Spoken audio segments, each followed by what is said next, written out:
Hi, and welcome back to Football Made Simple.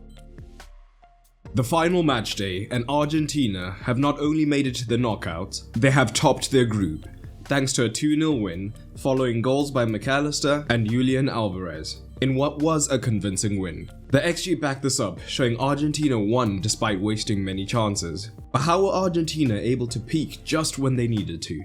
Let's take a look. And we'll be focusing on Argentina starting in possession. This was a game where they refined many of the tactics we've seen them using throughout the tournament. And this was helped by Poland basically being quite passive from the start, sitting in a mid to low 4-4-2. And in this game, Acuna from left back was even more aggressive in looking to push high up the pitch early on, and this would provide McAllister the room to move into the midfield to start off with, whilst Messi was free to roam around and would drop into the midfield during the build-up phase oftentimes. This would mean that Argentina could have up to a midfield 4 looking to overload Poland's double pivot. But throughout this match, Poland were determined to protect the centre at all costs, and this would mean that they would look to keep their double pivot much deeper in order to compact the space between the lines where the likes of Messi and McAllister were looking to operate, and this would be backed up by their forwards dropping onto the double pivot, so that this could be in effect a 4 versus 4.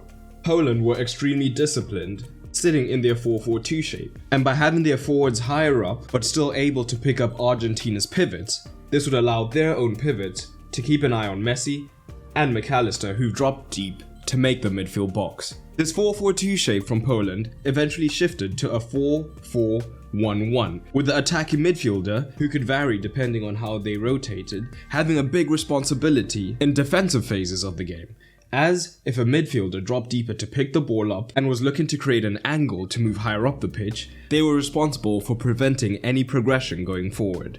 But this also created an opportunity for Argentina. As we've seen in previous game, Fernandes likes to operate as the third centre-back, allowing Otamendi and Romero to split wider. And not only would this mean that if Poland had their front two, Argentina would still have the 3 versus 2 advantage, it also gave them other advantages. And these advantages played into Argentina's main tactics of looking to utilise and exploit the wide regions. In this back 3, particularly if Poland were pressing with only a 1, Otamendi and Romero had a lot more freedom to receive the ball outside of the compact central block. And down the left, much more so than Romero, when Otamendi received the ball, he would look to drive high up the pitch as much as he could. And he and Acuna would help to create the overload, with Alvarez also willing to move wide at times.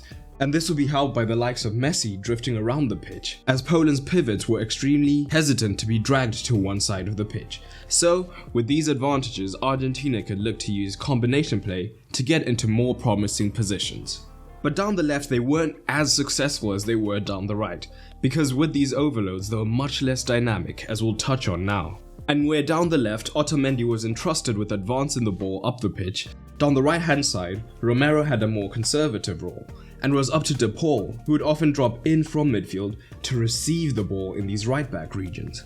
This is where most of the space was, because as we discussed, Poland were looking to remain very compact in central regions and were quite unwilling to commit a man to the press, as this would disrupt their structure in the centre.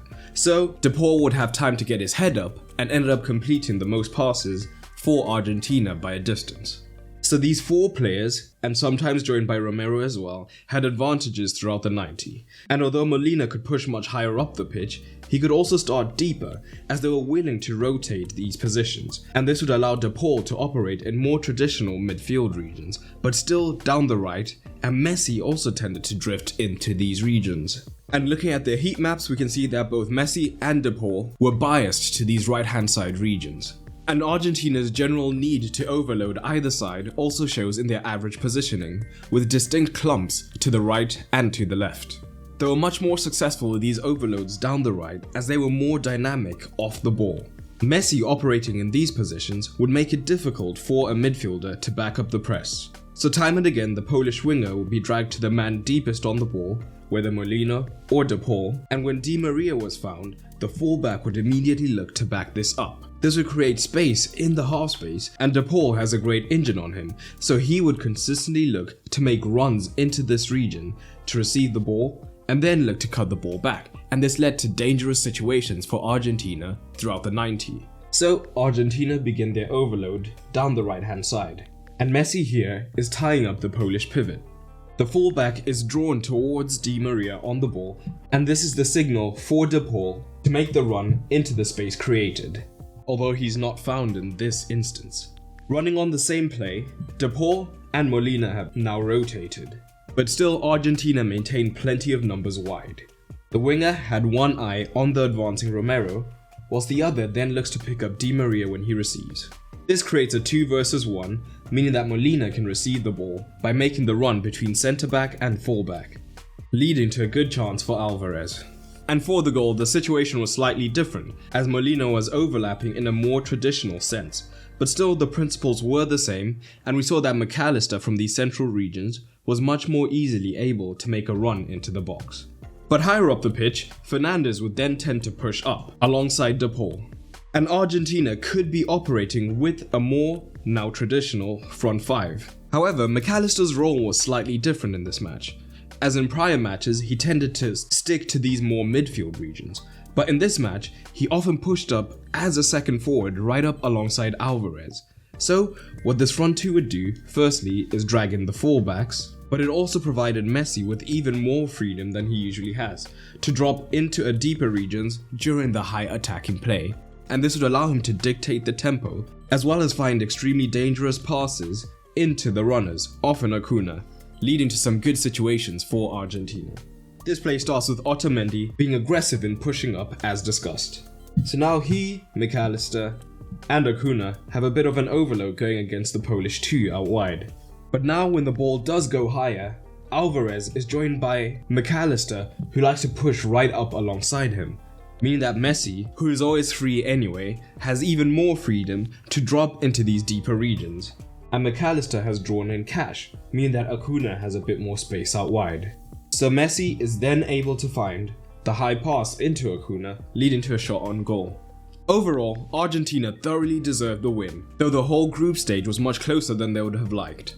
They've now avoided an early tussle with France, and their draw is actually opening up quite nicely. For the manager tactical scores, it was a much improved showing by Scaloni, with his wide overloads pulling Poland apart, earning him a 7, whilst the Polish manager was dominated and leaned on a lot of luck to go through, meaning he only earns a 3. But leave your ratings down below. I hope you enjoyed this video, and if you did, you might enjoy the content available on my Patreon. Not only does Patreon help to support the continued production of content, as I am a one-man team, but it also gives you early access to videos that will come on the channel. You'll also get exclusive videos, get to vote on polls, and so much more. And it's cheaper than ever, no longer having a tier system, so everyone on the Patreon gets access to all the content. So head over to patreon.com/footballmadesimple to check it out. And a special thanks to my latest patrons, including Moinsey, Ari. But that's all for today, and remember, keep it simple.